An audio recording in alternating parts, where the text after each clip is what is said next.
Mrs Gaikwad या YouTube चॅनलवर आपले स्वागत आहे। पोलीस भरती PYQ अभ्यास करत आहोत। विषय सध्या आपला चालू आहे संविधान। त्यामध्ये आजचा टॉपिक आहे निवडणुका व निवडणूक आयोग। प्रश्न क्रमांक 1, खालीलपैकी लोकसभा निवडणुकीसाठी लोकसभा मतदारसंघामध्ये निवडणूक निर्णय अधिकारी म्हणून कोण काम पाहतात? गडचिरोली पोलीस भरती 2024 चा प्रश्न आहे। पर्याय क्रमांक 2, जिल्हाधिकारी मतदारसंघामध्ये निर्णायक अधिकारी म्हणून काम पाहतात। पुढे प्रश्न क्रमांक 2, भारतीय निवडणूक आयोगाची स्थापना रिकामी जागा या दिवशी झाली। वर्धा पोलीस भरती 2024 चा प्रश्न आहे। भारतीय निवडणूक आयोगाची स्थापना ही 25 जानेवारी 1950 ला झालेली आहे। म्हणून या प्रश्नाचे योग्य उत्तर येतं पर्याय क्रमांक 1। आपल्या भारतीय निवडणूक आयोगाची जी स्थापना झाली होती 25 जानेवारी 1950 ला, तर त्या स्थापनेचा दिवस 25 जानेवारी हा दिवस 2011 पासून राष्ट्रीय मतदार दिवस म्हणून साजरा केला जातो, हे माहिती पाहिजे। या ठिकाणी हे पण ध्यानात ठेवा, सर्वोच्च न्यायालयाच्या स्थापनेची तारीख पण ध्यानात ठेवा।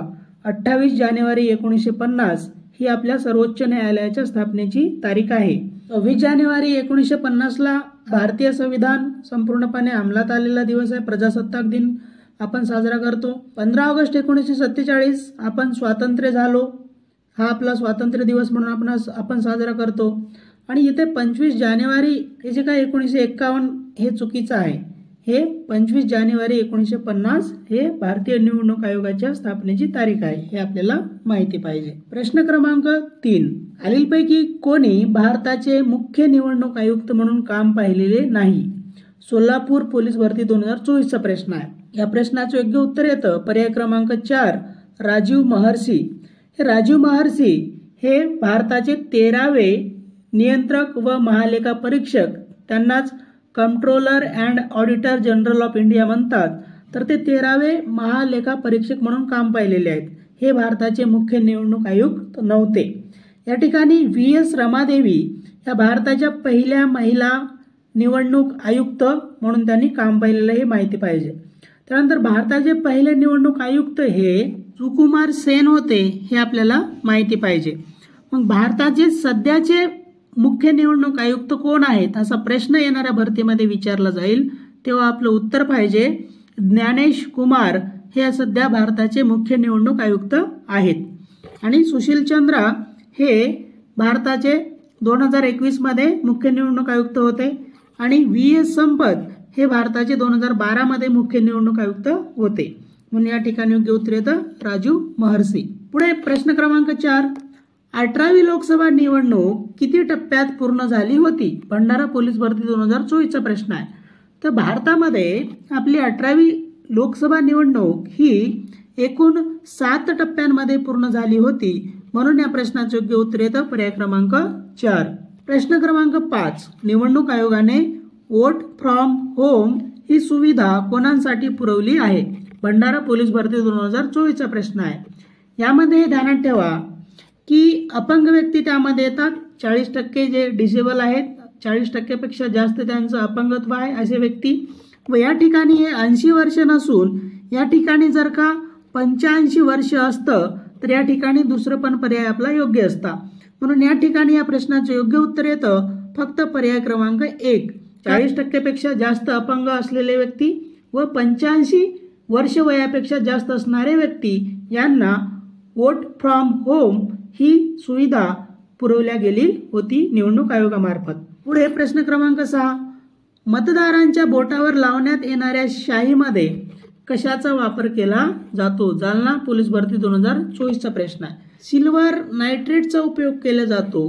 म्हणून या ठिकाणी आपल्या या प्रश्न क्रमांक 6 चे योग्य उत्तर येतं पर्याय क्रमांक 3, सिल्वर नायट्रेटचा उपयोग मतदारांच्या बोटावर लावण्यात येणाऱ्या शाईमध्ये केला जातो। प्रश्न क्रमांक 7, स्वतंत्र भारतामध्ये लोकसभेची पहिली सार्वत्रिक निवडणूक ही केव्हा घेण्यात आली होती?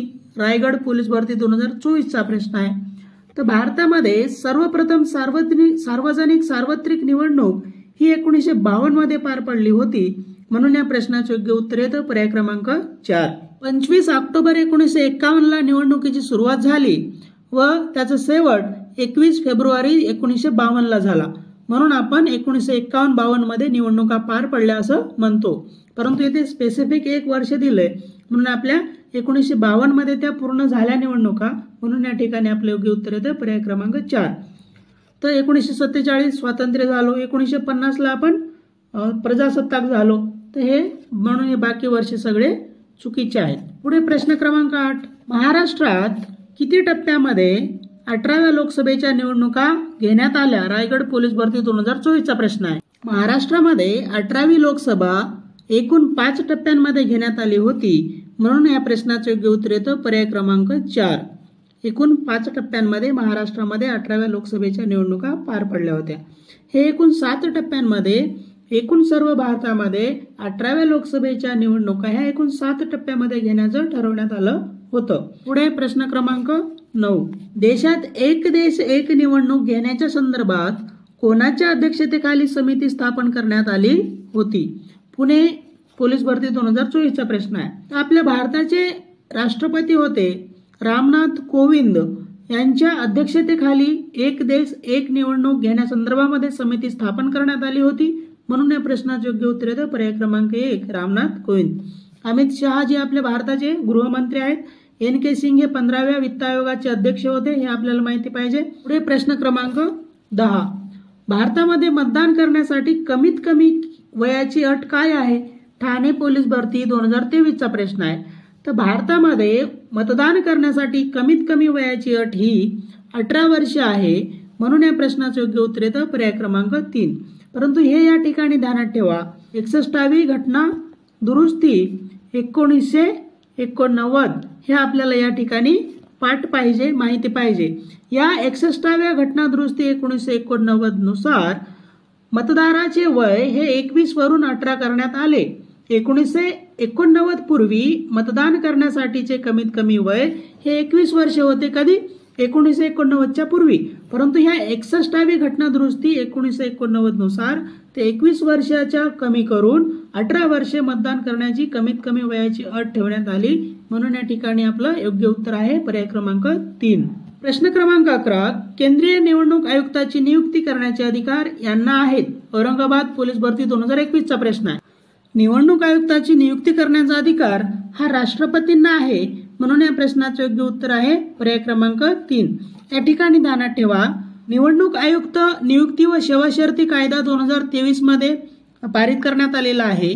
त्या कायद्याने 1991च्या कायद्याची जागा घेतली आणि त्या निवडणूक आयुक्त नियुक्ती व सेवाशर्ती कायदा 2023 नुसार एक समिती स्थापन केली जाते. त्या समितीमध्ये पंतप्रधान असतात, पंतप्रधानांतर्फे नियुक्त एक केंद्रीय मंत्री असतात व लोकसभेचे विरोधी पक्षनेता असतात.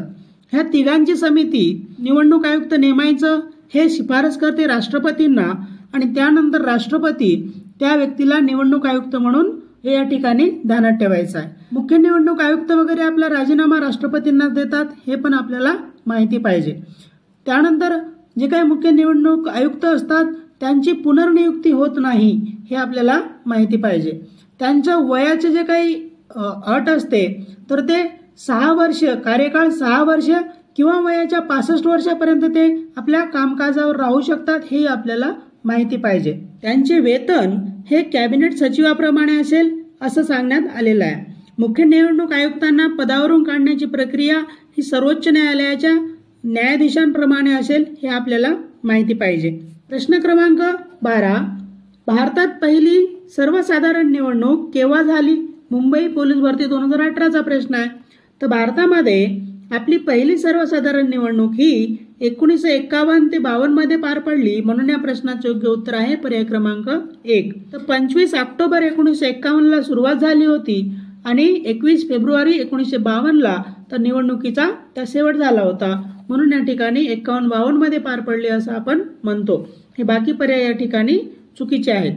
प्रश्न क्रमांक 13, भारताच्या मुख्य निवडणूक आयुक्तास वयाची किती वर्षे पूर्ण होईपर्यंत त्याला अधिकारावर राहता येते? SRPF पुणे भरती 2018 चा प्रश्न आहे.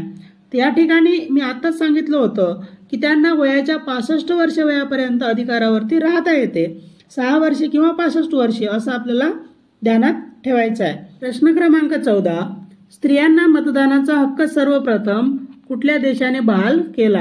रायगड चालक भरती 2021चा प्रश्न आहे. तर या ठिकाणी या प्रश्नाचे योग्य उत्तर येतं पर्याय क्रमांक 2. न्यूझीलंड या देशाने सर्वप्रथम महिलांना मतदानाचा हक्क बहाल केला होता. की न्यूझीलंड या देशाने 1893 या वर्षी महिलांना मतदानाचा हक्क दिला होता. त्यानंतर अमेरिकेने 1920 मध्ये महिलांना मतदानाचा अधिकार दिला होता. तर इंग्लंडमध्ये 1928ला महिलांना मतदानाचा अधिकार मिळाला. आणि आपल्या भारतामध्ये 26 जानेवारी 1950 पासून जे आपलं संविधान पूर्णतः अंमलबजावणी झाली तर तेव्हापासूनच आपल्याला महिला असो पुरुष असो सर्व नागरिकांना आपल्या मतदानाचा हक्क प्राप्त झालेला आहे. सुरुवातीला 21 वर्ष जे वय पूर्ण केले असतील त्या सर्वांना मतदानाचा अधिकार होता. परंतु 61वी घटनादुरुस्ती 1989 नुसार 21 वर्ष कमी करून 18 वर्ष ज्यांचे पूर्ण झालेले आहेत अशा सर्व महिला पुरुषांना मतदानाचा अधिकार असेल असं ठरवण्यात आलेलं आहे. प्रश्न क्रमांक 15. भारतात क्षेत्रफळाच्या दृष्टीने सर्वात मोठा लोकसभा मतदारसंघ कोणता? लातूर भरती 2016चा प्रश्न आहे. त्या ठिकाणी लडाख केंद्रशासित प्रदेश स्थापन करण्यात आलेला आहे 2019 मध्ये. तर लडाख लोकसभा मतदारसंघ हा क्षेत्रफळाच्या दृष्टीने भारतातील सर्वात मोठा लोकसभा मतदारसंघ आहे. मग आपल्याला सर्वात छोटा मतदारसंघ देखील माहिती पाहिजे. क्षेत्रफळाच्या दृष्टीने सर्वात छोटा लोकसभा मतदारसंघ असा जर प्रश्न विचारला जाईल पुढे चालून तर त्या प्रश्नाचं योग्य उत्तर आलं पाहिजे आपलं चांदनी चौक दिल्ली येथील लोकसभा मतदारसंघ हा क्षेत्रफळाच्या दृष्टीने सर्वात छोटा लोकसभा मतदारसंघ आहे हे आपल्याला माहिती पाहिजे. लोकसंख्येच्या दृष्टिकोनातून सर्वात मोठा लोकसभा मतदारसंघ असा जर प्रश्न कोणता आहे असा जर प्रश्न आला तर मल्काजगिरी नावाचा एक मतदारसंघ आहे तेलंगणातील तर तो आपल्याला माहिती पाहिजे. प्रश्न क्रमांक 16. खासदार निवडण्यासाठी मतदाराचे किमान वय किती असावे? औरंगाबाद पोलीस भरती 2016चा प्रश्न आहे. तर आपल्याला निवडणुकीसाठी किमान वय हे 18 वर्ष असावे हे माहिती आहे म्हणून या प्रश्नाचे योग्य उत्तर येतं पर्याय क्रमांक. प्रश्न क्रमांक 17. मत द्यावयाचे नसेल तर खालीलपैकी कोणता पर्याय निवडाल? पुणे मुंबई लोहमार्ग शिपाई पोलीस भरती 2021चा प्रश्न आहे. त्या ठिकाणी नोटा हा पर्याय निवडू शकतो आपण. जर आपल्याला कोणत्याही पक्षाला मतदान द्यायचंच नसेल तर त्या ठिकाणी एक पर्याय देण्यात आलेला आहे. हे नोटा म्हणजे नन ऑफ द अबाव वरीलपैकी कोणालाही मी माझं मतदान देत नाही असा त्याचा अर्थ होतो. म्हणून या प्रश्नाचे योग्य उत्तर येतं पर्याय क्रमांक 1. निवडणूक आयोगासंदर्भामध्ये महत्त्वाच्या तरतुदी या भारतीय राज्यघटनेमध्ये भाग 15 कलम 324 ते 329 मध्ये आहेत. या ठिकाणी कलम 324 स्थापनेसंदर्भामध्ये निवडणुकांची जबाबदारी नियंत्रणाची जबाबदारी निवडणुकांवरती ही सर्व निवडणूक आयोगाकडे असेल अशी तरतूद आहे.